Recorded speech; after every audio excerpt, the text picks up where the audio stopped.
ಅನುದಿನ ಅನುಕ್ಷಣ ಮನೆಯಲ್ಲೂ ಕಲಿಯೋಣ, ಕಲಿಕೆಯ ಹೊಸ ಹಾದಿಯಲಿ ಜೊತೆಗೂಡಿ ಹೆಜ್ಜೆಯ ಹಾಕೋಣ, ಸಂತಸದಿ ಕಲಿಯೋಣ ನಮ್ಮ ಹೆಮ್ಮೆಯ ಈ ಕ್ಲಾಸಿನಲ್ಲಿ. Yes sir. Yes teacher. Present ma'am.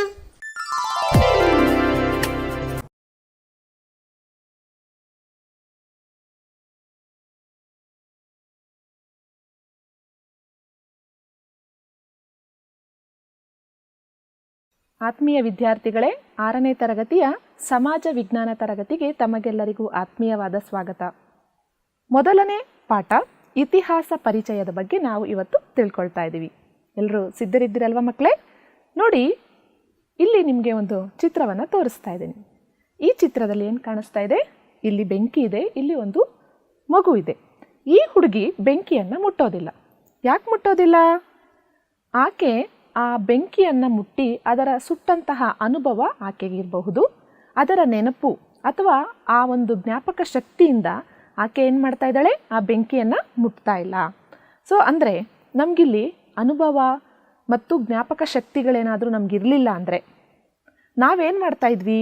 ಮಾಡಿದ ತಪ್ಪುಗಳನ್ನೇ ಏನು ಮಾಡ್ತಾ ಇದ್ವಿ? ಪದೇ ಪದೇ ಮಾಡ್ತಾ ಇದ್ವಿ. ಹಾಗಾಗಿ ಒಬ್ಬ ವ್ಯಕ್ತಿ ಅಭಿವೃದ್ಧಿಯನ್ನು ಹೊಂದಬೇಕು ಅಂದರೆ ಅವನ ಹಿಂದಿನ ನೆನಪುಗಳು, ಆ ನೆನಪುಗಳ ಅನುಭವ ಮುಖ್ಯ ಅಲ್ವಾ ಮಕ್ಕಳೇ? ನೋಡಿ, ಒಬ್ಬ ವ್ಯಕ್ತಿಗೆ ಆತನ ನೆನಪುಗಳು ತುಂಬ ಮುಖ್ಯ ಆದಮೇಲೆ ಒಂದು ರಾಜ್ಯ, ಒಂದು ರಾಷ್ಟ್ರ ಅಭಿವೃದ್ಧಿಯನ್ನು ಹೊಂದಬೇಕು ಅಂದರೆ ಆ ರಾಷ್ಟ್ರಕ್ಕೆ, ಆ ರಾಜ್ಯಕ್ಕೆ ಸಂಬಂಧಪಟ್ಟಂತಹ ನೆನಪುಗಳು, ಅನುಭವಗಳು ಎಷ್ಟು ಮುಖ್ಯವಾಗ್ತವಲ್ವ? ಹಾಗಾದರೆ ಇಂದಿನ ಅನುಭವಗಳನ್ನೆಲ್ಲ ನಮಗೆ ತಿಳಿಸ್ಕೊಡುವಂತಹ ಅಧ್ಯಯನ ವಿಭಾಗ ಯಾವುದು? ಅದುವೇ ಇತಿಹಾಸ. ವಿದ್ಯಾರ್ಥಿಗಳೇ, ನಾವು ಇಂದಿನ ತರಗತಿಯಲ್ಲಿ ಇತಿಹಾಸದ ಪರಿಕಲ್ಪನೆಯನ್ನು ತಿಳ್ಕೊಳ್ತಾ ಇದ್ದೀವಿ, ಇತಿಹಾಸದ ಮಹತ್ವವನ್ನು ತಿಳ್ಕೊಳ್ತಾ ಇದ್ದೀವಿ. ಅದೇ ರೀತಿಯಾಗಿ ಇತಿಹಾಸಕ್ಕೆ ಬೇಕಾದಂತಹ ಆಧಾರಗಳನ್ನು ತಿಳ್ಕೊಳ್ತಾ ಇದ್ದೀವಿ. ಜೊತೆಗೆ ಭಾರತದ ಇತಿಹಾಸಕ್ಕೆ ಕೊಡುಗೆ ನೀಡಿದಂತಹ ಕೆಲವು ಯುರೋಪಿಯನ್ನರ ಬಗ್ಗೆನೂ ಕೂಡ ನಾವು ತಿಳ್ಕೊಳ್ತಾ ಇದ್ದೀವಿ. ಮೊದಲನೇದಾಗಿ ಇತಿಹಾಸ ಅಂದರೆ ಏನು? ಇತಿಹಾಸ ಅಂದರೆ ಈ ಹಿಂದೆ ನಡೆದು ಹೋದ ಸಂಗತಿಗಳನ್ನು ಕ್ರಮಬದ್ಧವಾಗಿ ಹೇಳುವುದೇ ಇತಿಹಾಸ. ಏನು ಕ್ರಮಬದ್ಧತೆ ಅಂದರೆ ಒಂದಾದ ನಂತರ ಒಂದು ನಡೆದಂತಹ ಘಟನೆಗಳನ್ನು ತಿಳಿಯುವುದೇ ಇತಿಹಾಸವಾಗಿದೆ. ಈಗಾಗಲೇ ನಡೆದೋಗಿರುವಂತಹ ಘಟನೆಗಳನ್ನು ಒಂದಾದ ನಂತರ ಒಂದು ಘಟನೆಗಳನ್ನು ಕಲಿಯುತ್ತಾ ಹೋಗುವುದನ್ನು ನಾವು ಇತಿಹಾಸ ಅಂತ ಹೇಳ್ತೀವಿ. ಈ ಇತಿಹಾಸ ಅನ್ನುವಂತಹ ಪದವನ್ನು ನಾವು ಬಿಡಿಸಿ ಬರೆದಾಗ ಇತಿಹಾಸ, ಇತಿ ಎಂದರೆ ಹೀಗೆ, ಹಾಸ ಎಂದರೆ ಇತ್ತು, ಹೀಗೆ ಇತ್ತು ಎಂದು ತಿಳಿಸಿಕೊಡುವಂತಹ ಅಧ್ಯಯನ ವಿಭಾಗವೇ ಇತಿಹಾಸ. ಇತಿಹಾಸವು ನಮಗೆ ಮನುಷ್ಯ ಯಾವ್ಯಾವ ರೀತಿ ಒಂದೊಂದೇ ಹಂತದಲ್ಲಿ ಬೆಳವಣಿಗೆಯನ್ನು ಹೊಂದ, ಮನುಷ್ಯರು ನಡೆದು ಬಂದಂತಹ ದಾರಿಯನ್ನು ನಮಗೆ ಪರಿಚಯ ಮಾಡುತ್ತೆ. ಅಷ್ಟೇ ಅಲ್ಲ, ಆ ನಡೆದು ಬಂದಂತಹ ದಾರಿಯಲ್ಲಿ ಅವನು ಎಷ್ಟೆಲ್ಲ ಸೋಲುಗಳನ್ನು ಅನುಭವಿಸ್ದ, ಎಷ್ಟೆಲ್ಲ ಗೆಲುವುಗಳನ್ನು ಅನುಭವಿಸ್ದ, ಅಂದರೆ ಮಾನವರ ಸಫಲತೆ ಮತ್ತು ವಿಫಲತೆಗಳನ್ನು ನಮಗೆ ವಿವರಿಸುತ್ತದೆ. ಇತಿಹಾಸವು ಘಟನೆಗಳನ್ನು ವಿವರಿಸುವಾಗ ನೋಡಿ, ಕಾಲ, ಸ್ಥಳ, ವ್ಯಕ್ತಿಯ ಕುರಿತು ನಿರ್ದಿಷ್ಟವಾಗಿ ಖಚಿತತೆಯನ್ನು ಹೊಂದಿರುತ್ತೆ. ಅಂದರೆ ಘಟನೆ ಯಾವಾಗ ನಡೀತು, ಎಲ್ಲಿ ನಡೀತು, ಯಾರಿಂದ ನಡೀತು ಅನ್ನೋದ್ರ ಬಗ್ಗೆ ಸ್ಪಷ್ಟತೆ ಇರುತ್ತೆ. ಆ ಸ್ಪಷ್ಟತೆ ಇಲ್ಲ ಅಂದರೆ ಅದನ್ನು ನಾವು ಇತಿಹಾಸ ಅಂತ ಕರೆಯೋದಕ್ಕೆ ಸಾಧ್ಯವಾಗೋದಿಲ್ಲ. ಈಗ ನಮಗೆ ಇತಿಹಾಸ ಅಂದರೆ ಗೊತ್ತಾಯಿತು, ಸ್ಪಷ್ಟತೆ, ನಿರ್ದಿಷ್ಟತೆ ಇರಬೇಕು ಅಂತ. ಹಾಗಾದರೆ ಇತಿಹಾಸ ಮತ್ತು ಕತೆ ಎರಡಕ್ಕೂ ಏನೋ ವ್ಯತ್ಯಾಸ ಇರಬೇಕಲ್ವ? ಆ ವ್ಯತ್ಯಾಸಗಳನ್ನು ಏನು ಅಂತ ಈಗ ಗಮನಿಸೋಣವಾ? ಮೊದಲನೇದಾಗಿ ನೀವು ಈ ಹೇಳಿಕೆಗಳನ್ನು ಗಮನಿಸಿ. ಮೊದಲನೇ ಹೇಳಿಕೆಯನ್ನು ನೋಡೋಣ. ಒಂದಾನೊಂದು ಕಾಲದಲ್ಲಿ ಒಂದಾನೊಂದು ಊರಿನಲ್ಲಿ ಒಬ್ಬ ರಾಜನಿದ್ದ, ಅವನೊಂದು ಯುದ್ಧ ಮಾಡಿದ. ಇದರಲ್ಲಿ ನೋಡಿ, ಯಾವ ಕಾಲ, ಯಾರಿಗೆ ಯುದ್ಧ ನಡೀತು, ಎಲ್ಲಿ ನಡೀತು, ಯಾವುದಾದ್ರೂ ಸ್ಪಷ್ಟತೆ ಇದೆಯಾ? ಇಲ್ಲ. ನೀವೆಲ್ಲ ನಿದ್ದೆ ಬರೆದಿರುವಂತಹ ಸಮಯದಲ್ಲಿ ನಿಮ್ಮ ಹಿರಿಯರು ನಿಮಗೆ ಕತೆಗಳನ್ನ ಹೇಳ್ತಾ ಇರ್ತಾರೆ. ಆ ಕತೆಗಳಲ್ಲಿ ಯಾವುದೇ ರೀತಿಯ ಒಂದು ನಿರ್ದಿಷ್ಟತೆ ಅಥವಾ ಸ್ಪಷ್ಟತೆ ಇರಲ್ಲ. ಕೆಲವೊಮ್ಮೆ ಆ ಕತೆಗಳು ಏನಾಗಿರ್ತವೆ? ಕಲ್ಪನೆಗಳು ಮಾತ್ರ ಆಗಿರ್ತವೆ. ಎರಡನೇ ಹೇಳಿಕೆಯನ್ನು ಈಗ ಗಮನಿಸೋಣ. ಸಾಮಾನ್ಯ ಶಕಪೂರ್ವ 261ರಲ್ಲಿ ಪಾಟಲಿಪುತ್ರದಲ್ಲಿ ಆಳುತ್ತಿದ್ದ ಅಶೋಕನೆಂಬ ರಾಜನು ಕಳಿಂಗ ಯುದ್ಧ ಮಾಡಿದನು. ನೋಡಿ ಇಲ್ಲಿ ಯಾವಾಗ ಯುದ್ಧ ಮಾಡಿದ್ದು? ಸಾಮಾನ್ಯ ಶಕ ಪೂರ್ವ 261ರಲ್ಲಿ. ಎಲ್ಲಿ ಆಳ್ವಿಕೆ ಮಾಡ್ತಿದ್ದ ರಾಜ? ಪಾಟಲಿಪುತ್ರದಲ್ಲಿ ಆಳ್ವಿಕೆ ಮಾಡ್ತಿದ್ದ. ಯಾವ ರಾಜ? ಅಶೋಕನೆಂಬ ರಾಜ. ಯಾವ ಯುದ್ಧ ಮಾಡಿದ? ಕಳಿಂಗ ಯುದ್ಧ ಮಾಡಿದ. ಇದರಲ್ಲಿ ನಿರ್ದಿಷ್ಟತೆಯೂ ಇದೆ, ಸ್ಪಷ್ಟತೆಯೂ ಇದೆ. ಎಲ್ಲ ಪ್ರಶ್ನೆಗಳಿಗೂ ಕೂಡ ನಮಗೆ ಸ್ಪಷ್ಟವಾದ ಉತ್ತರಗಳು ಸಿಗ್ತಾ ಇರೋದ್ರಿಂದ ಇತಿಹಾಸ ಮತ್ತು ಕತೆಗೆ ವ್ಯತ್ಯಾಸಗಳಿವೆ. ಕತೆಯು ಕಲ್ಪನೆಯಾಗಿದ್ದರೆ ಇತಿಹಾಸವು ಸತ್ಯವಾದ ಘಟನೆಗಳನ್ನು ಒಳಗೊಂಡಿರುತ್ತದೆ. ಹಾಗಾದರೆ ನಾವು ಇತಿಹಾಸವನ್ನು ಏಕೆ ಓದಬೇಕು?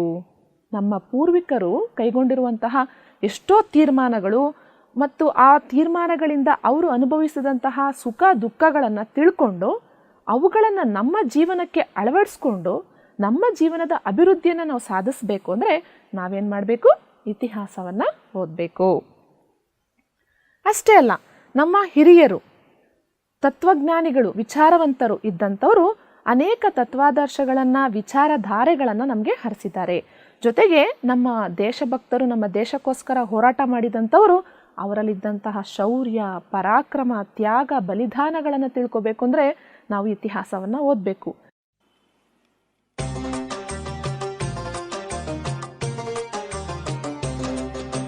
ಕಟ್ಟುಕತೆ ಇದು ಅಲ್ಲ ದಿಟ್ಟ, ಹೆಜ್ಜೆಯ ನಿಟ್ಟ ವೀರ ವನಿತೆಯ ಚರಿತೆ ನೀವು ಕೇಳಿರಿಂದು. ಕಟ್ಟುಕತೆ ಇದು ಅಲ್ಲ ದಿಟ್ಟ, ಹೆಜ್ಜೆಯ ನಿಟ್ಟ ವೀರ ವನಿತೆಯ ಚರಿತೆ ನೀವು ಕೇಳಿರಿಂದು. ಅನ್ನಕ್ಕೆ ಬಂದಿರುವ ಕುನ್ನಿಗಳ ಮನ್ನಿಸದೆ ಸಮರ ಸಾರಿದ ರಾಣಿ ಜನಜನಿತವಿಂದು. ಇನ್ನರಣ ತೀರಿಸಲು ನನಗಾಗಲಿಲ್ಲಮ್ಮ, ಈ ಒಂದೇ ಜನ್ಮದಲ್ಲಿ ಕರುನಾಡ ಒಡತಿ. ಮರು ಜನ್ಮ ನೀಡೆನಗೆ ಹೆಣ್ಣಾಗಿ ನೆನದಿ. ಕಣ್ಮುಚ್ಚಿ ಬೇಡಿದಳು ಕಿತ್ತೂರ ಕೇಸರಿ. ನಾವು ಸ್ವತಂತ್ರ ದಿನಾಚರಣೆ, ಗಣರಾಜ್ಯೋತ್ಸವ ಆಚರಣೆ ಮಾಡುವಂತಹ ರಾಷ್ಟ್ರೀಯ ಹಬ್ಬಗಳ ಸಂದರ್ಭದಲ್ಲಿ ನಿಮಗೆ ನಿಮ್ಮ ಶಿಕ್ಷಕರು ಹೇಳಿರ್ತಾರೆ, ಕೆಲವೊಂದು ದೇಶಭಕ್ತರ ಬಗ್ಗೆ ನೀವು ತಿಳ್ಕೊಂಡಿರ್ತೀರ. ಸ್ವತಂತ್ರ ಯಾವ ರೀತಿ ಬಂತು, ಆ ಸಮಯದಲ್ಲಿ ಹೋರಾಟ ಮಾಡಿದಂಥವ್ರು, ತ್ಯಾಗ ಮಾಡಿದಂಥವ್ರು, ಬಲಿದಾನಗಳನ್ನು ಮಾಡಿದಂಥವ್ರ ಬಗ್ಗೆ ನಿಮಗೆ ಶಿಕ್ಷಕರು ತಿಳಿಸಿರ್ತಾರೆ. ಸೊ ಇವುಗಳನ್ನೆಲ್ಲ ನಾವು ತಿಳ್ಕೊಳ್ಬೇಕು ಅಂದರೆ ಇತಿಹಾಸವನ್ನು ಓದಬೇಕಾಗತ್ತೆ. ಅಷ್ಟೇ ಅಲ್ಲ ಮಕ್ಕಳೇ, ನಮ್ಮ ಸಂಸ್ಕೃತಿಯನ್ನು ತಿಳ್ಕೊಳ್ಬೇಕು. ನಮ್ಮ ದೇಶದ ಆಚಾರ ವಿಚಾರಗಳು, ನಮ್ಮ ದೇಶದಲ್ಲಿರುವ ಅನೇಕ ಧರ್ಮಗಳ ಬಗ್ಗೆ ನಾವು ತಿಳ್ಕೊಳ್ಬೇಕು ಅಂದರೆ, ನಮ್ಮ ಪರಂಪರೆಯನ್ನು ನಾವು ಅರಿತುಕೊಳ್ಬೇಕು ಅಂದರೆ ನಮಗೆ ಇತಿಹಾಸ ಬೇಕಾಗುತ್ತೆ.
ನಮ್ಮಲ್ಲಿರುವಂತಹ ವಾಸ್ತುಶಿಲ್ಪಗಳಿರಬಹುದು, ದೇವಾಲಯಗಳಿರ್ಬೋದು, ಚೈತ್ಯಾಲಯಗಳಿರಬಹುದು, ವಿಹಾರಗಳಿರ್ಬೋದು, ಬೌದ್ಧ ವಿಹಾರಗಳಿರಬಹುದು, ಇವೆಲ್ಲವುಗಳನ್ನು ನಾವು ತಿಳ್ಕೊಳ್ಬೇಕು.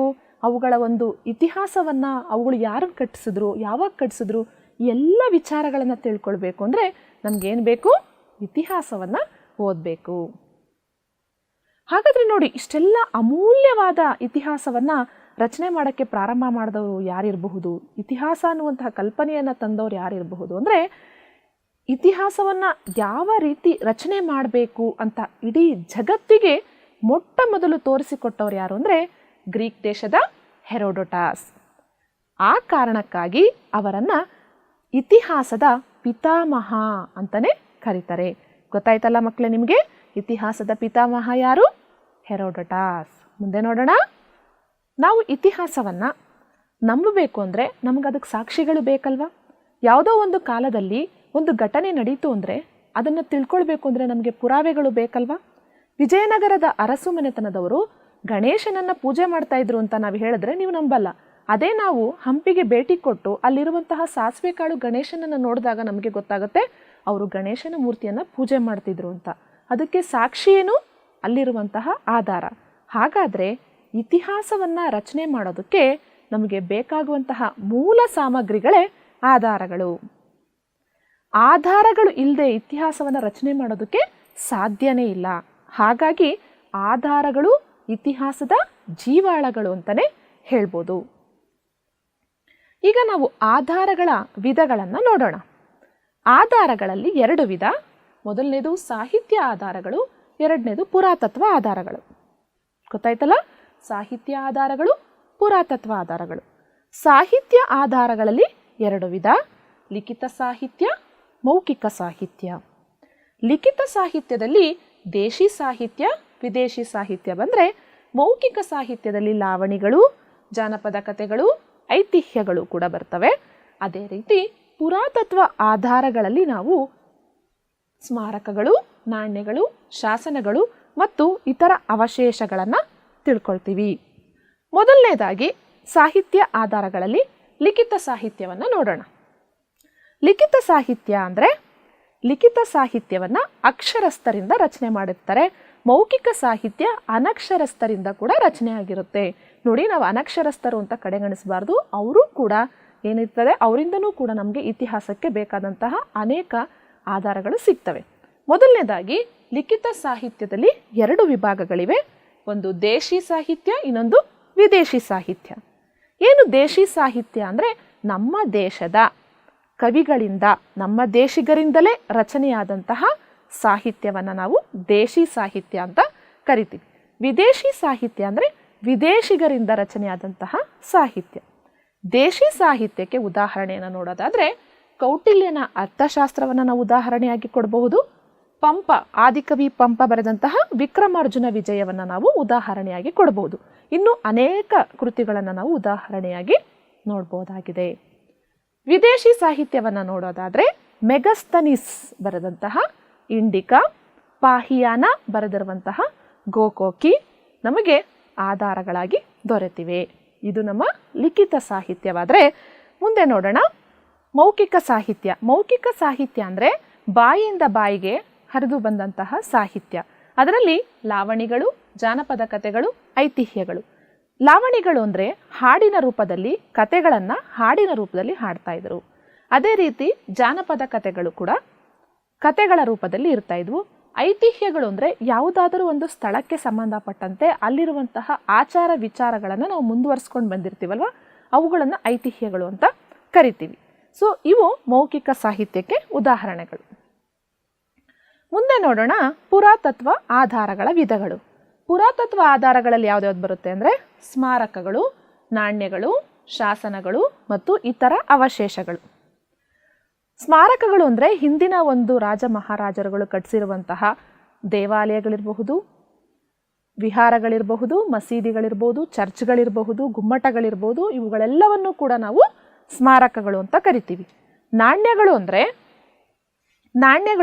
ಆಗಿನ ಕಾಲದಲ್ಲಿ ಬಳಕೆ ಮಾಡ್ತಾ ಇದ್ದಂತಹ ನಾಣ್ಯಗಳು, ಅವುಗಳ ಮೇಲೆ ಬಳಸ್ತಾ ಇದ್ದಂತಹ ಚಿತ್ರಗಳು, ಇವೆಲ್ಲವೂ ಕೂಡ ನಮಗೆ ಆಗಿನ ಕಾಲದ ಒಂದು ಸಾಮಾಜಿಕ ಸ್ಥಿತಿಗತಿಗಳನ್ನು ತಿಳ್ಕೊಳ್ಳೋದಕ್ಕೆ ಸಹಾಯ ಆಗುತ್ತೆ. ಅವ್ರು ಬಳಸ್ತಾ ಇದ್ದಂತಹ ಚಿತ್ರಗಳಿಂದ ಅವ್ರು ಯಾವ್ಯಾವ ಒಂದು ಧರ್ಮಕ್ಕೆ ಆಸಕ್ತರಾಗಿದ್ರು, ಅವ್ರ ಸಂಗೀತ ವಿಚಾರದಲ್ಲಿ ಆಸಕ್ತರಾಗಿದ್ರು ಅನ್ನೋದ್ರ ಬಗ್ಗೆ ನಮಗೆ ಗೊತ್ತಾಗುತ್ತೆ. ಆ ನಾಣ್ಯದ ಒಂದು ಗುಣಮಟ್ಟ, ಅಂದರೆ ಅದು ಚಿನ್ನದ ನಾಣ್ಯ ಆಗಿತ್ತಾ, ಬೆಳ್ಳಿ ನಾಣ್ಯ ಆಗಿತ್ತಾ, ತಾಮ್ರದ ನಾಣ್ಯ ಆಗಿತ್ತಾ ಅಂತ ತಿಳ್ಕೊಳ್ಳೋದ್ರಿಂದ ಆಗಿನ ಕಾಲದ ಒಂದು ಹಣಕಾಸಿನ ಸ್ಥಿತಿ, ಆರ್ಥಿಕ ಸ್ಥಿತಿ ಹೇಗಿತ್ತು ಅನ್ನೋದ್ರ ಬಗ್ಗೆ ನಾವು ತಿಳ್ಕೊಳ್ಬಹುದಾಗಿದೆ. ಅದೇ ರೀತಿ ಶಾಸನಗಳು ಅಂದರೆ ಆಗಿನ ಕಾಲದಲ್ಲಿ ರಾಜರುಗಳು ಅವರೇನಾದರೂ ಸಾಧನೆ ಮಾಡಿದ್ರೆ ಅಥವಾ ಅವ್ರು ಯಾವುದಾದ್ರೂ ಒಂದು ದೇವಾಲಯವನ್ನು ಕಟ್ಟಿಸಿದ್ರೆ ಏನು ಮಾಡ್ತಾಯಿದ್ರು, ಕಲ್ಲಿನ ಮೇಲೆ ಕೆತ್ತನೆಯನ್ನು ಮಾಡ್ತಾಯಿದ್ರು, ಬಂಡೆಗಳ ಮೇಲೆ ಕೆತ್ತನೆಯನ್ನು ಮಾಡ್ತಾಯಿದ್ರು. ಅವುಗಳು ಈಗಲೂ ಕೂಡ ನಮಗೆ ಸಿಕ್ಕಿವೆ. ಅಂಥವುಗಳನ್ನು ನಾವು ಆಧಾರಗಳಾಗಿ ಬಳಕೆ ಮಾಡ್ಬೋದು. ಕೊನೆಯದಾಗಿ ಇತರ ಅವಶೇಷಗಳು ಏನು ಅಂದರೆ, ಹಿಂದಿನ ಜನರು ಆ ಬಳಸಿ ಉಳಿದಂತಹ ಅವಶೇಷಗಳನ್ನು ನಾವು ಈಗ ಏನು ಮಾಡ್ತೀವಿ, ತೆಗೆದು ಅವುಗಳ ಬಗ್ಗೆ ಅಧ್ಯಯನವನ್ನು ಮಾಡ್ತೀವಿ. ಅವುಗಳು ಕೂಡ ಇತಿಹಾಸಕ್ಕೆ ಆಧಾರಗಳಾಗ್ತವೆ. ಪುರಾತತ್ವ ಆಧಾರಗಳು ಅಂದರೆ ಏನು ಅಂದರೆ, ಹಿಂದಿನ ಮಾನವರು ನಿರ್ಮಿಸಿದ ಮತ್ತು ಬಳಸಿದ ಆ ಭೌತಿಕ ವಸ್ತುಗಳೇನಿದ್ವು ಅವುಗಳಲ್ಲಿ ಉಳಿಕೆ ಆಗಿರುವಂತಹ ಅವಶೇಷಗಳನ್ನು ನಾವು ಪುರಾತತ್ವ ಆಧಾರಗಳು ಅಂತ ಕರಿತೀವಿ. ಇವೆಲ್ಲಿರುತ್ತೆ? ಆಲ್ರೆಡಿ ಈಗ ಅವರು ಬಳಕೆ ಮಾಡಿ ತುಂಬ ವರ್ಷಗಳಾಗಿರೋದ್ರಿಂದ ಅವು ಭೂಮಿಯ ಒಳಗೆ ಹುದುಗಿ ಹೋಗಿರ್ತವೆ. ಸೊ ಅವುಗಳನ್ನು ಯಾವ ರೀತಿ ಹೊರ ತೆಗಿತಾರೆ ಅಂದರೆ, ಉತ್ಖನನದ ಮೂಲಕ ತೆಗಿತಾರೆ. ಉತ್ಖನನ ಅಂದರೆ ಏನು? ಉತ್ಖನನ ಅಂದರೆ ಮಾನವನ ಪ್ರಾಚೀನ ಅವಶೇಷಗಳ ಪಳೆಯುಳಿಕೆಗಳನ್ನು ಹೊರತೆಗೆಯೋದಕ್ಕೋಸ್ಕರವಾಗಿ ಮಾಡುವಂತಹ ಒಂದು ವೈಜ್ಞಾನಿಕವಾದ ಭೂಮಿಯನ್ನು ಅಗೆಯೋದು. ಮಾನವನ ಪಳೆಯುಳಿಕೆಗಳನ್ನು, ಅವಶೇಷಗಳನ್ನು ಹೊರತೆಗೆಯೋದಕ್ಕೋಸ್ಕರವಾಗಿ ನಡೆಸುವಂತಹ ಒಂದು ವೈಜ್ಞಾನಿಕವಾದ ಭೂ ಅಗೆತ. ಇದನ್ನು ಯಾವ ರೀತಿ ತೆಗಿತಾರೆ? ತೆಗಿಬೇಕಾದ್ರೆ ಬಳಸುವಂತಹ ವಸ್ತುಗಳು ಯಾವುದು ಅಂದರೆ, ಬ್ರಷ್ ಬಳಸ್ತಾರೆ, ಕರಣೆ, ಚಾಕು, ಮರದ ದಬ್ಬಳ ಮುಂತಾದ ವಸ್ತುಗಳನ್ನು ಬಳಕೆ ಮಾಡಿ ಯಾವೆಲ್ಲ ವಸ್ತುಗಳನ್ನು ಹೊರ ತೆಗಿತಾರೆ ಅಂದರೆ, ಮಡಕೆ ಚೂರುಗಳನ್ನು ತೆಗಿತಾರೆ. ಆಗಿನ ಕಾಲದಲ್ಲಿ ಬಳಕೆ ಮಾಡ್ತಾ ಇದ್ದಂತಹ ಮಡಕೆ ಚೂರುಗಳನ್ನು ನಾವು ಎಷ್ಟು ವರ್ಷಗಳ ಹಿಂದಿನವು, ಏನಕ್ಕೆ ಬಳಕೆ ಮಾಡ್ತಾಯಿದ್ರು, ಯಾವ ರೀತಿಯ ಮಡಕೆಗಳನ್ನ ಬಳಕೆ ಮಾಡ್ತಾಯಿದ್ರು ಅಂತ ನಾವು ತಿಳ್ಕೊಳ್ಬಹುದಾಗಿದೆ. ಜೊತೆಗೆ ನಮಗೆ ನಾಣ್ಯಗಳು ಕೂಡ ಸಿಗ್ತವೆ, ಮಣಿಗಳು ಸಿಗುತ್ತೆ, ಹರಳುಗಳು ಸಿಗುತ್ತೆ, ಎಲುಬುಗಳು, ಪ್ರಾಣಿಗಳಿರ್ಬೋದು, ಮನುಷ್ಯರಿರ್ಬೋದು, ಅವರ ಮೂಳೆಗಳು, ಇವೆಲ್ಲವೂ ಕೂಡ ನಮಗೆ ಪುರಾತತ್ವ ಆಧಾರಗಳಾಗ್ತವೆ. ಇವೆಲ್ಲವೂ ನಮಗೆ ಯಾವ ಒಂದು ವೈಜ್ಞಾನಿಕವಾದ ಅಧ್ಯಯನದಿಂದ ಸಿಗುತ್ತೆ? ವೈಜ್ಞಾನಿಕವಾದ ಭೂ ಅಗೆತ, ಉತ್ಖನನದಿಂದ ನಮಗೆ ಇವೆಲ್ಲ ಸಿಗುತ್ತೆ. ಮುಂದೆ ನೋಡೋಣ, ಯುರೋಪಿಯನ್ನರು ಪರಿಚಯಿಸಿದಂತಹ ಭಾರತದ ಇತಿಹಾಸ. ಹಾಗಾದರೆ ನಮ್ಮ ಭಾರತೀಯರು ಇತಿಹಾಸವನ್ನು ಓದೇ ಇರಲಿಲ್ವಾ? ಇತಿಹಾಸವನ್ನು ತಿಳಿಯೋದಕ್ಕೆ ಪ್ರಯತ್ನನೇ ಮಾಡಿರಲಿಲ್ವಾ? ಮಾಡಿದರು. ಆದರೆ ಭಾರತೀಯರಿಗೆ ಇತಿಹಾಸ ಯಾವ ರೀತಿ ಪರಿಚಯ ಇತ್ತು ಅಂದರೆ, ಪುರಾಣಗಳ ರೂಪದಲ್ಲಿ, ಐತಿಹ್ಯಗಳ ರೂಪದಲ್ಲಿ ಪರಿಚಯ ಇತ್ತು. ಆದರೆ ಭಾರತಕ್ಕೆ ಬಂದಂತಹ ಯುರೋಪಿಯನ್ನರು ಭಾರತೀಯರ ಜೀವನ ಕ್ರಮವನ್ನು ಅರ್ಥ ಮಾಡ್ಕೊಳ್ಳೋದಕ್ಕೆ ಒಂದು ವ್ಯವಸ್ಥಿತವಾದ ಅಧ್ಯಯನವನ್ನು ಕೈಗೊಂಡು ನಮ್ಮ ಇತಿಹಾಸವನ್ನು ಓದೋದಕ್ಕೆ ಪ್ರಾರಂಭ ಮಾಡಿದ್ರು. ಅದರಲ್ಲಿ ಹೆನ್ರಿಚ್ ರೋತ್ ಅನ್ನುವಂಥವನು ಇಂದಿಗೆ 350 ವರ್ಷಗಳ ಹಿಂದೆ ಸಂಸ್ಕೃತ ವ್ಯಾಕರಣವನ್ನು ಮೊದಲ ಬಾರಿಗೆ ಏನು ಮಾಡಿದ್ರು, ಲ್ಯಾಟಿನ್ ಭಾಷೆಗೆ ಬರೆದ್ರು. ಈ ಲ್ಯಾಟಿನ್ ಭಾಷೆಗೆ ಬರೆದಿದ್ದರಿಂದ ಏನಾಯಿತು ಅಂದರೆ, ಬೇರೆ ದೇಶಿಗರು ಕೂಡ ನಮ್ಮ ಸಂಸ್ಕೃತವನ್ನು ಓದೋದಕ್ಕೆ, ಸಂಸ್ಕೃತ ವ್ಯಾಕರಣವನ್ನು ಓದೋದಕ್ಕೆ ಸಹಾಯ ಆಯಿತು ಅಂತ ಹೇಳ್ಬೋದು. ಮತ್ತೊಬ್ಬರು ಫಾದರ್ ಕಾರ್ಡಾಕ್ಸ್ ಅನ್ನೋರು, ಇವರೇನು ಮಾಡಿದ್ರು ಅಂದರೆ, ಸಂಸ್ಕೃತ ಮತ್ತು ಯುರೋಪ್ ಅನ್ನುವಂತಹ ಎರಡು ಭಾಷೆಗಳ, ಯುರೋಪಿನ ಭಾಷೆಗಳ ನಡುವೆ ಸಂಬಂಧವಿದೆ ಅನ್ನೋದನ್ನು ಗುರುತಿಸಿದ್ರು. ಭಾರತದ ಇತಿಹಾಸಕ್ಕೆ ಯುರೋಪಿಯನ್ನರು ಏನೆಲ್ಲ ಕೊಡುಗೆಗಳನ್ನು ಕೊಟ್ಟಿದ್ದಾರೆ ಅನ್ನೋದಾದರೆ, ಈ ಬ್ರಿಟಿಷರು ಭಾರತಕ್ಕೆ ಬಂದಾಗ ಅವರಿಗೆ ಬಂಗಾಳದ ದಿವಾನಿ ಹಕ್ಕು ಸಿಕ್ತು. ಅಂದರೆ ಕಂದಾಯವನ್ನು ಸಂಗ್ರಹಣೆ ಮಾಡುವಂತಹ ಅಧಿಕಾರ ಅವರಿಗೆ ಸಿಕ್ತು. ಇದಾದ ನಂತರ ಏನು ಮಾಡಿದ್ರಪ್ಪ ಅಂದರೆ, ಬ್ರಿಟಿಷ್ ಅಧಿಕಾರಿಗಳು ಭಾರತೀಯರೊಂದಿಗೆ ವ್ಯವಹಾರ ಮಾಡೋದಕ್ಕೋಸ್ಕರವಾಗಿ ಅವ್ರೇನು ಮಾಡಿದ್ರು, ಭಾರತೀಯರ ಇತಿಹಾಸ, ಅವ್ರ ಸಂಪ್ರದಾಯ ಇರ್ಬೋದು, ಅವರ ಆಚಾರ ವಿಚಾರಗಳಿರ್ಬೋದು, ನಂಬಿಕೆಗಳಿರ್ಬೋದು ಮತ್ತು ಕಾನೂನುಗಳನ್ನು ಅರ್ಥ ಮಾಡ್ಕೊಳ್ಳೋದಕ್ಕೆ ಮುಂದುವರೆದ್ರು. ಯಾವ ಕಾರಣದಿಂದ? ಅವರಿಗೆ ಬಂಗಾಳದ ದಿವಾನಿ ಹಕ್ಕು ಅಂದರೆ ಬಂಗಾಳದಲ್ಲಿ ಕಂದಾಯ ವಸೂಲಿ ಮಾಡುವ ಅಧಿಕಾರ ಸಿಕ್ಕಿದ್ರಿಂದ. ಇದರಿಂದ ಭಾರತೀಯ ಸಾಹಿತ್ಯ ಮತ್ತು ಸಂಸ್ಕೃತಿಗಳಿಗೆ ಯುರೋಪಿಯನ್ನರು ಆಕರ್ಷಿತರಾದರು. ಇದೊಂದು ವಿಶೇಷವಾಗಿದೆ. ಈ ಒಂದು ಸಾಹಿತ್ಯವನ್ನು ನಾವು ಕೂಡ ಓದಬೇಕು, ನಾವು ಕೂಡ ತಿಳ್ಕೊಳ್ಬೇಕು, ಇಷ್ಟೊಂದು ಅದ್ಭುತವಾದ ಸಾಹಿತ್ಯವನ್ನು ನಾವು ಕೂಡ ಓದಬೇಕು ಅಂತ ಮುಂದಾದರು. ಇದರ ಪರಿಣಾಮವಾಗಿ ಮನುಸ್ಮೃತಿ ಇರ್ಬೋದು, ಭಗವದ್ಗೀತೆ ಇರ್ಬೋದು, ಏನಾಯಿತು, ಇಂಗ್ಲೀಷ್ಗೆ ಅನುವಾದಗೊಂಡವು, ಅಂದರೆ ಟ್ರಾನ್ಸ್ಲೇಟ್ ಆಯಿತು. ಅದರಿಂದ ಯುರೋಪಿಯನ್ನರೂ ಕೂಡ ಇಂಗ್ಲೀಷ್ ಭಾಷೆಗೆ ಅನುವಾದಗೊಂಡಿದ್ದರಿಂದ ಯುರೋಪಿಯನ್ನರು ಕೂಡ ಓದೋದಕ್ಕೆ ಸಹಾಯ ಆಯಿತು. ಸರ್ ವಿಲಿಯಂ ಜೋನ್ಸ್ ಇವರೊಬ್ಬರು ಭಾರತೀಯ ಶಾಸ್ತ್ರದ ಅಧ್ಯಯನಕ್ಕೆ ಮಹತ್ವದ ಹೆಜ್ಜೆ ಇಟ್ಟ ಅಧಿಕಾರಿ. ಅದನ್ನು ಇಂಡಾಲಜಿ ಅಂತ ಕರಿತೀವಿ. ಏನು ಭಾರತೀಯ ಶಾಸ್ತ್ರ ಅಥವಾ ಇಂಡಾಲಜಿ ಅಂದರೆ ಭಾರತದ ಇತಿಹಾಸ ಮತ್ತು ಸಂಸ್ಕೃತಿಯನ್ನು ಅಧ್ಯಯನ ಮಾಡಲು ಕೈಗೊಳ್ಳುವಂತಹ ಒಂದು ಅಧ್ಯಯನ ಶಾಸ್ತ್ರ. ಇದಕ್ಕೆ ಮಹತ್ವದ ಒಂದು ಹೆಜ್ಜೆ ಇಟ್ಟಂತಹ ಅಧಿಕಾರಿ ಯಾರು ಅಂದರೆ ಸರ್ ವಿಲಿಯಂ ಜೋನ್ಸ್.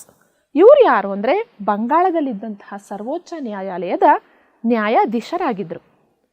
ಕಲ್ಕತ್ತಾದಲ್ಲಿ ಇವರು ದಿ ಏಷ್ಯಾಟಿಕ್ ಸೊಸೈಟಿ ಎಂಬ ಸಂಸ್ಥೆಯನ್ನು ಸ್ಥಾಪಿಸಿದರು.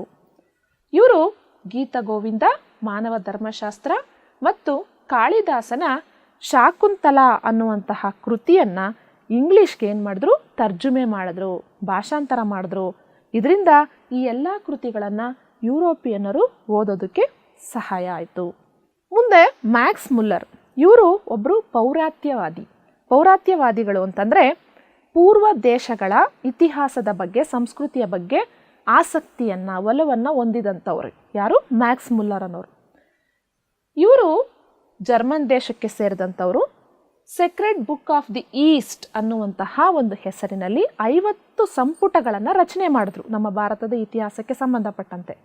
ಭಾರತೀಯ ಶಾಸ್ತ್ರಜ್ಞ ಅಂದರೆ ಇವರು ಕೂಡ ಭಾರತದ ಇತಿಹಾಸ ಮತ್ತು ಸಂಸ್ಕೃತಿಯ ಬಗ್ಗೆ ಆಸಕ್ತಿಯನ್ನು ಹೊಂದಿದವರಾಗಿದ್ದರು.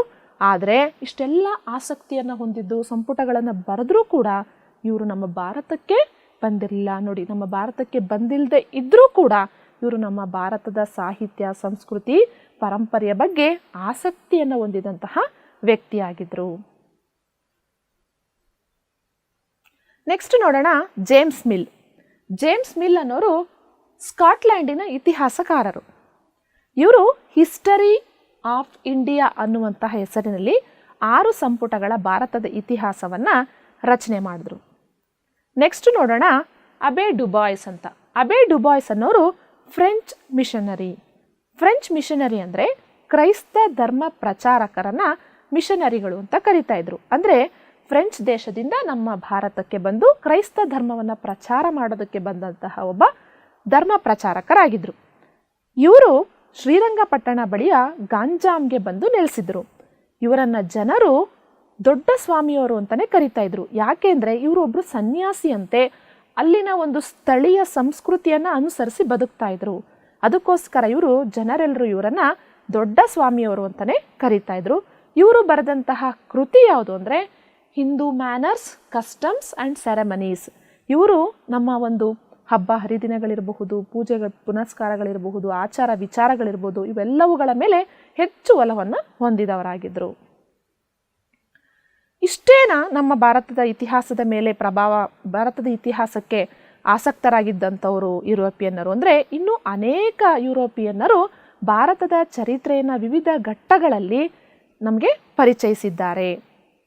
ಅದರಲ್ಲಿ ಎಲ್ಫಿನ್ಸ್ಟನ್, ಕೋಲ್ಬ್ರೂಕ್, ಕನ್ನಿಂಗ್ಹ್ಯಾಮ್, ಈಲಿಯಟ್ ಮತ್ತು ಡಾಸನ್, ಫ್ರಾನ್ಸಿಸ್ ಮತ್ತು Buchanan, colonel Wilks, Mackenzie, BL Rice, Fleet ಇವರೆಲ್ಲರೂ ಕೂಡ ಭಾರತದ ಚರಿತ್ರೆಯನ್ನು ವಿವಿಧ ಘಟ್ಟಗಳಲ್ಲಿ ನಮಗೆ ಪರಿಚಯವನ್ನು ಮಾಡಿಕೊಟ್ಟಿದ್ದಾರೆ. ನೀವು ನಿಮ್ಮ ಪಠ್ಯಪುಸ್ತಕಗಳಲ್ಲಿ ಇಸವಿಗಳನ್ನು ಓದಬೇಕಾದ್ರೆ ಯಾವ ರೀತಿ ಓದಬೇಕು ಅನ್ನೋದಕ್ಕೆ ಇಲ್ಲಿ 2 ಪ್ರಮುಖವಾದ ಅಂಶಗಳಿದ್ದಾವೆ. ಮೊದಲನೇದಾಗಿ ಸ ಶ ಪು ಅಂತಿದ್ರೆ ಅದರ ಪೂರ್ಣ ವಿಸ್ತಾರ ರೂಪ ಏನು ಅಂದರೆ ಸಾಮಾನ್ಯ ಶಕ ಪೂರ್ವ. ಇದನ್ನು ನಾವು ಮೊದಲು ಕ್ರಿಸ್ತ ಪೂರ್ವ ಅಂತ ಕರಿತಿದ್ವಿ. ಕ್ರಿಸ್ತ ಪೂರ್ವದ ಬದಲಾಗಿ ಈಗ ಸ ಶ ಪು ಅಂತಿರುತ್ತೆ. ಅದನ್ನು ನೀವು ಯಾವ ರೀತಿ ಓದಬೇಕು ಅಂದರೆ ಸಾಮಾನ್ಯ ಶಕ ಪೂರ್ವ ಅಂತ ಓದಬೇಕು. ನಂತರ ಸ ಶ ಅನ್ನೋದು ಕ್ರಿಸ್ತ ಶಕದ ಬದಲಾಗಿ ಇದೆ. ಇದರ ಪೂರ್ತಿ ವಿಸ್ತಾರ ರೂಪ ಏನು ಅಂದರೆ ಸಾಮಾನ್ಯ ಶಕ. ಅಂದರೆ ನೀವು ಇಸವಿಗಳನ್ನು ಓದಬೇಕಾದ್ರೆ ಈ 2 ಅಂಶಗಳನ್ನು ಗಮನದಲ್ಲಿಟ್ಕೋಬೇಕು. ನೋಡಿ ಮಕ್ಕಳೇ, ಈ ಪಾಠದಲ್ಲಿ ಕೆಲವೊಂದು ಹೊಸ ಪದಗಳನ್ನು ನಾವು ಪರಿಚಯ ಮಾಡ್ಕೊಂಡ್ವಿ. ಅದರಲ್ಲಿ 4 ಪ್ರಮುಖ ಒಂದು ಪದಗಳನ್ನು ಈಗ ನಾವು ತಿಳ್ಕೊಳ್ಳೋಣ. ಮೊದಲನೇದಾಗಿ ಜೆಸೂಟ್ಗಳು ಅಂತ ಹೇಳಿದ್ವಿ. ಜೆಸೂಟ್ಗಳು ಅಂದರೆ ಇಗ್ನೇಷಿಯಸ್ ಲಯಾಲಾ ಅನ್ನೋನು ಪ್ಯಾರಿಸ್ನಲ್ಲಿ ಒಂದು ಜೀಸಸ್ ಸಂಘವನ್ನು ಕಟ್ಟಿರ್ತಾನೆ. ಆ ಸಂಘದ ಸದಸ್ಯರುಗಳೇ ಜೆಸೂಟ್ಗಳು. ಅರ್ಥ ಆಯ್ತಲ್ಲ? ನೆಕ್ಸ್ಟು ಮಿಷನರಿ, ನಾವು ಅಬೇ ಡುಬಾಯ್ಸ್ ಬಗ್ಗೆ ತಿಳ್ಕೊಬೇಕಾದ್ರೆ ನೋಡಿದ್ವಿ, ಅವರೊಬ್ಬರು ಫ್ರೆಂಚ್ ಮಿಷನರಿ ಆಗಿದ್ದರು. ವಿದೇಶಗಳಲ್ಲಿ ಕ್ರೈಸ್ತ ಧರ್ಮದ ಪ್ರಚಾರಕ್ಕೋಸ್ಕರವಾಗಿ ಕಳುಹಿಸಲ್ಪಡುತ್ತಿದ್ದಂತಹ ಧರ್ಮ ಪ್ರಚಾರಕರನ್ನ ಮಿಷನರಿಗಳು ಅಂತ ಕರೀತಿದ್ರು. ಭಾರತೀಯ ಶಾಸ್ತ್ರ ಅಂದರೆ ಭಾರತದ ಇತಿಹಾಸ ಮತ್ತು ಸಂಸ್ಕೃತಿಯನ್ನು ಕುರಿತು ಅಧ್ಯಯನ ನಡೆಸುವಂತಹ ಒಂದು ಶಾಸ್ತ್ರಕ್ಕೆ ಭಾರತೀಯ ಶಾಸ್ತ್ರ ಅಂತ ಕರೀತಾರೆ. ಪೌರಾತ್ಯವಾದಿ ಅಂದರೆ ಪೂರ್ವ ದೇಶಗಳ ಇತಿಹಾಸ ಮತ್ತು ಸಂಸ್ಕೃತಿ, ಆಧ್ಯಾತ್ಮ ಮುಂತಾದವುಗಳ ಬಗ್ಗೆ ಹೆಚ್ಚು ಆಸಕ್ತಿಯನ್ನು ಹೊಂದಿದಂತಹ ಯುರೋಪಿನ ವಿದ್ವಾಂಸರುಗಳಿಗೆ ಏನಂತ ಕರೀತಾ ಇದ್ರು? ಪೌರಾತ್ಯವಾದಿಗಳು ಅಂತ ಕರೀತಾ ಇದ್ರು. ಮಕ್ಕಳೇ, ಈಗ ನೀವು ಇದುವರೆಗೂ ಇಷ್ಟೆಲ್ಲ ವಿಷಯಗಳನ್ನು ತಿಳ್ಕೊಂಡ್ರಿ. ಈ ವಿಷಯಗಳಿಗೆ ಸಂಬಂಧಪಟ್ಟಂತೆ ಒಂದೆರಡು ಸಣ್ಣ ಪ್ರಶ್ನೆಗಳನ್ನು ಕೇಳ್ತೀನಿ, ನೀವೆಲ್ಲರೂ ಉತ್ತರ ಕೊಡೋದಕ್ಕೆ ಸಿದ್ಧರಾಗಿದ್ದೀರಲ್ಲ? ಓಕೆ. ಮೊದಲನೇ ಪ್ರಶ್ನೆ ಮಕ್ಕಳೇ, ಇತಿಹಾಸದ ಪಿತಾಮಹ ಅಂತ ನಾವು ಯಾರನ್ನ ಕರಿತೀವಿ?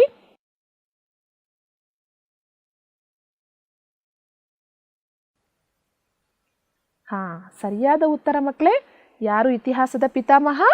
ಹೆರೋಡೊಟಸ್, ಗ್ರೀಕ್ ದೇಶದ ಹೆರೋಡೊಟಸ್. ಏಷ್ಯಾಟಿಕ್ ಸೊಸೈಟಿಯನ್ನು ಸ್ಥಾಪಿಸಿದವರು ಯಾರು?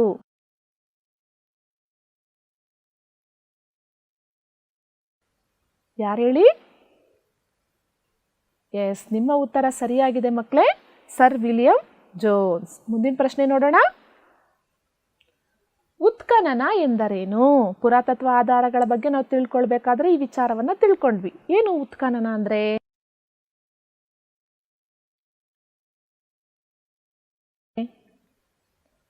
ವೈಜ್ಞಾನಿಕವಾದ ಭೂ ಅಗೆತ. ಸರಿಯಾಗಿ ಉತ್ತರ ಕೊಟ್ಟಿದ್ದೀರಾ ಮಕ್ಕಳೇ. ಮುಂದಿನ ಪ್ರಶ್ನೆ ನೋಡೋಣವಾ.